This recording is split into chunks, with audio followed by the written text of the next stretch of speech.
everyone and welcome back to my channel.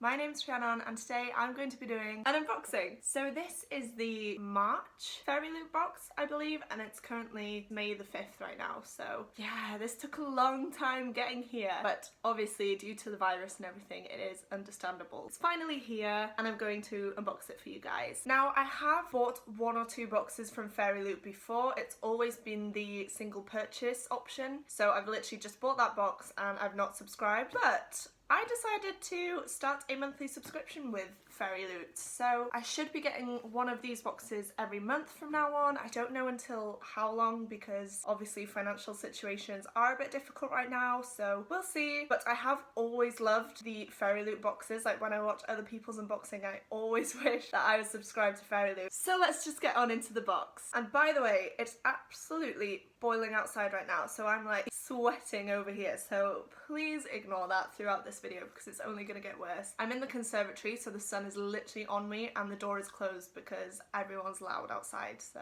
please excuse that. So like I said, this is the March box and I believe the theme was Break the Curse. It's what made me want to subscribe to Fairyloot. I love those types of themes, they're my favourite types of books, so yeah, how could I not? Right, this looks promising, so I'm just going to pop it down to the side here and I'll pull the items out to show you. I can't actually find the spoiler card for this box. I don't know if it's just not been included, I'm not sure, but I don't have one, so I guess I will leave all the information down below or I'll pop it on screen if I do find it in time. Right, so the first item I picked out is this and it says Tumblr Fairyloot times Holly Black.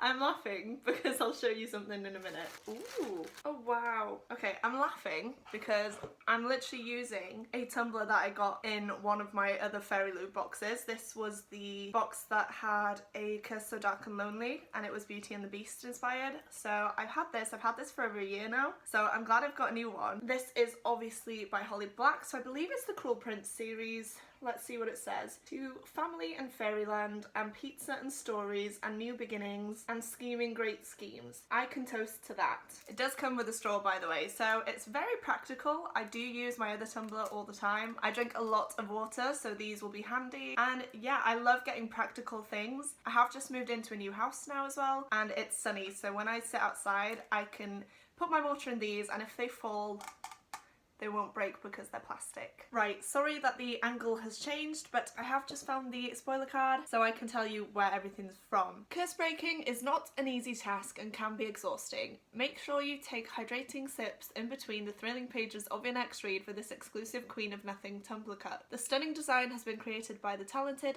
@Novaran Tale and it features a quote from The Queen of Nothing by Holly Black. Right, I can see the next item and I'm so excited for it, so I'll just grab it and pull it out. It's a book sleeve. I love book sleeves, but I never purchased them myself for some reason. I don't know why. There's a lot of US shops that I like, but obviously the shipping is way too expensive, so I don't end up buying stuff. But this one is such a good size. It has a zip, so it'll keep everything secure. It's a massive pouch and it says, failure isn't absolute. Just because you couldn't save everyone doesn't mean you didn't save anyone. And that's a quote by Bridget Kemmerer. Is this The Curse So Dark and Lonely then? It must be, because the other things she's written have been contemporaries and A Curse So Dark and Lonely is a fantasy retelling of Beauty and the Beast. So yeah, that would make sense, especially this being a Break the Curse box. So I'm gonna say A Curse So Dark and Lonely. I've read that, I've loved it. I still haven't read the sequel, which is crazy, but I just haven't got around to buying it yet, which I need to do. But oh my god, this is stunning. At first I thought it was gonna be like a Narnia sort of thing with the lion. Reminds me of Aslan, but oh my god, this is just my aesthetic. It's got blues, purples, black, silver, it's, yeah, oh my goodness. It would be hard to find a more well-known curse than that of Beauty and the Beast, so we had to include an item inspired by our favourite retelling of the tale, A Curse So Dark and Lonely by Bridget Kemmerer. This stunning exclusive Cursebreaker book sleeve has been designed by @EvieBookish. Absolutely stunning. Next up we have this like post-it notepad. So it's just a load of the same design on here. Is it Aladdin? I'm getting Aladdin vibes. And it's really annoying that I don't have the spoiler card to tell you. I probably will use this just to pop down a few notes or some to-do lists for the day. That's that one. Whilst you read, you might find yourself needing a piece of paper to write down some notes, and we've got you covered. Use this beautiful genie notepad illustrated by @Katarina Books Designs. Oh, Okay, I'm a bit disappointed with the next item because in Fairyloot's little description they said we were getting an item inspired by Heartless by Marissa Meyer, and that is one of my all-time favourite books. I loved that book when I read it. I did read it a good few years ago now though, so I do need to reread it to see if my opinion still stands, but I don't know, I'm not keen on this item. So it is a passport cover and it says Citizens of Wonderland on it, which is cool, but it doesn't scream Heartless to me. I don't know, I've got a passport cover. I don't think we're going to be travelling anytime soon, to be honest with you, but yeah. Also, it looks like my ink is smudged on it. I don't know if you can see over here.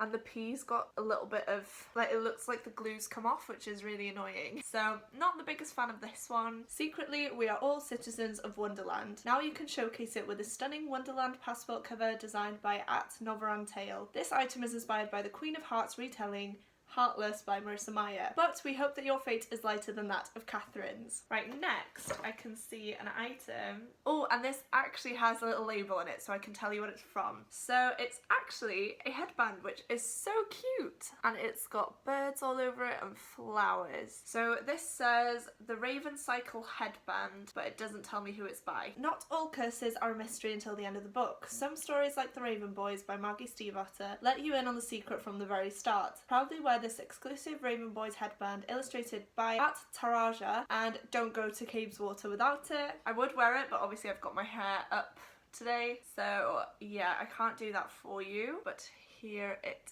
is. It's really pretty. I don't tend to wear headbands, but I've kind of wanted to try and wear more because, as you can see, I have a load of hair and it gets in the way constantly, so I need stuff like this. I did start reading the Raven Cycle. I read the first book, which is the Raven Boys, and I wasn't a big fan. Right, so basically, as you can probably tell by my channel name, I am Welsh. I speak Welsh, it's my first language. And so reading that book, or rather I listened to the audiobook, so this is the source of the problem. The narrator was pronouncing all the Welsh words wrong, and the premise of the Raven Boys is that there is this old Welsh king and they're meant to sort of save him or like find out his secret or something.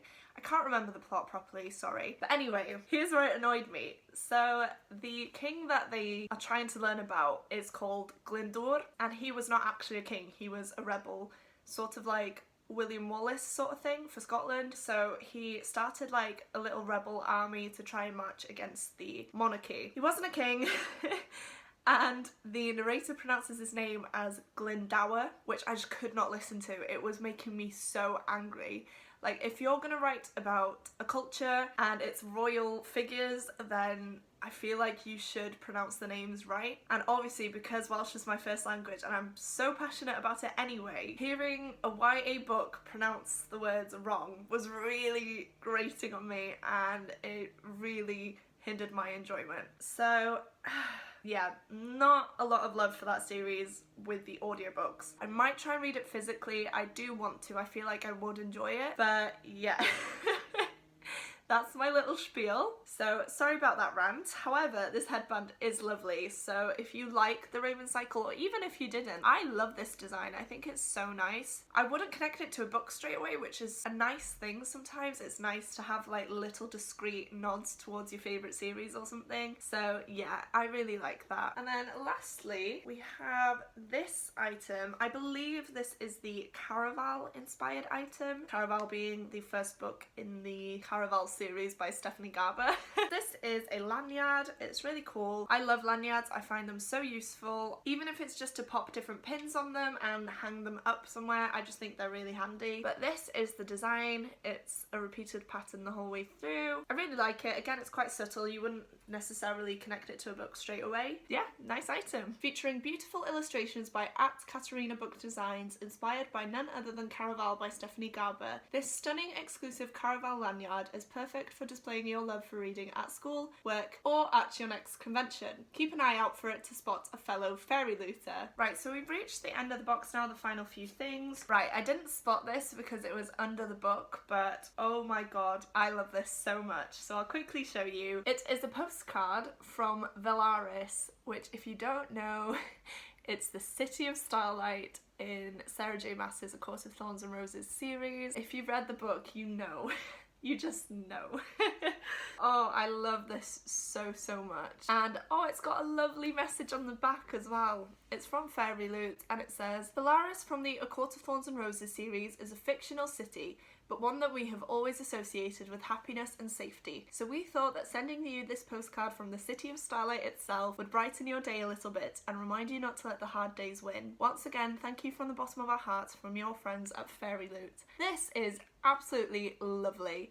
Not only is the postcard stunning and it's representing one of my favourite series, but I just feel like that message is such a nice one to share at the minute, because obviously everyone's going to be a bit angry, feeling down, feeling upset, but we're going to get over it. And by supporting businesses like this, it's just making life a bit easier for them as well. And I just think it's such a nice idea. I just think it's so nice. They didn't have to include this, but I'm so glad that they did. Next up, we have these monthly cards, and I have no idea who they are, but they're these. They're stunning. They are the 8 of Cups and the 7 of Cups, so that's them. This month's featured tarot cards are the 8 of Cups and the 7 of Cups. They are designed by @Gabriella.Bujdozo. Sorry, I will leave it down below. And inspired by the Throne of Glass series by Sarah J Maas. Didn't get those vibes, but okay. I haven't read Tower of Dawn or Kingdom of Ash, so that might be why I didn't get that. And we finally have the book. I believe Owl Crate and Fairyloot have included the same books, either for this month or for next month, and I believe they're swapped. So if you watch my unboxings, you'll see what I mean when I do eventually unbox them, but yeah, we're gonna have the same book twice, basically. So let's just get into this one anyway. Oh my god, can I just show you? Green sprayed edges. So it's upside down and we've got character art here, but let me just pull that away. Yeah, this is what I thought it was gonna be. This is Bone Crier's Moon by Catherine Purdy, and I have heard such good things about this. I've seen this cover everywhere. It is absolutely stunning, and it does have the green sprayed edges like I said. Wow, this looks really nice. My copy is a bit battered, however, which is not the best. The top here as well is damaged, which is annoying considering how much you pay for these boxes. Oh well. Anyway, it is signed by the author, and I didn't know this, but it's got some artwork on the inside of the desk jacket, which is so pretty. Oh wow, my book itself is dented. I don't know if you can see, but the whole front of my book is completely dented, which is not great. I don't know much about this book. I believe that one of the main characters has to send souls on to another world or something. The souls of the dead. Something to do with that. We are so excited to be bringing you this beautiful edition of Bone Crier's Moon by Catherine Purdy, a high-stakes fantasy flushed with doomed romance and macabre magic. This beautiful book with siren-like women ferrying the dead and a swoon-worthy romance had us on the edge of our seats. This Fairyloot exclusive edition has beautiful shimmery sprayed edges, exclusive foil on the title, artwork on the reverse of the dust jacket by Diana D. Warak, and is signed by the author. We hope you love it. That just sounds absolutely amazing. I've been waiting for this book to come out. I did have it pre-ordered, but I assumed we would be getting it in one of these boxes, and we did. We're getting it in both, which is great. But yeah, I absolutely love this, and I'm so happy to finally own it. So next we have the author letter, which has artwork on the front, which is really pretty. We also have a bookmark that features the artwork for the monthly design, which I absolutely love, so I will be using that. And then we have the fairy scoop, which I will read through in a minute. But it does say that next month's theme is memories. So here you are. Memories are precious things, aren't they? They play a significant role in our featured book of the month, and this theme revolves around memories, whether they're good or bad, forgotten or unforgettable, hidden or exposed. You can expect items inspired by Throne of Glass, The Beautiful, Harry Potter, Daughter of Smoke and Bone, and more. This box will also include volume 2 of the collectible secret book designed by @Novaran Tale, and this is the most beautiful one yet. Nova has outdone herself. Our featured book of the month is set in a world inspired by Inquisition-era Spain, where magic is feared and rebels are trying to overthrow the crown. This tale of revenge, love and magic had us hooked from page 1, and we are still reeling from the twist at the end, which is really cool. I'm very excited for that. I feel like it's going to be a good box. So that is it for today's video. I think my favourite item from this box will definitely be the book sleeve. How could I not? It's absolutely stunning and so practical. Please do let me know down below in the comments what your favourite item was that I unboxed today. I would love to know. And if you like this video, don't forget to give it a like and subscribe if you want to see more content from me. Thank you so much for watching, and I'll see you in my next one. Goodbye!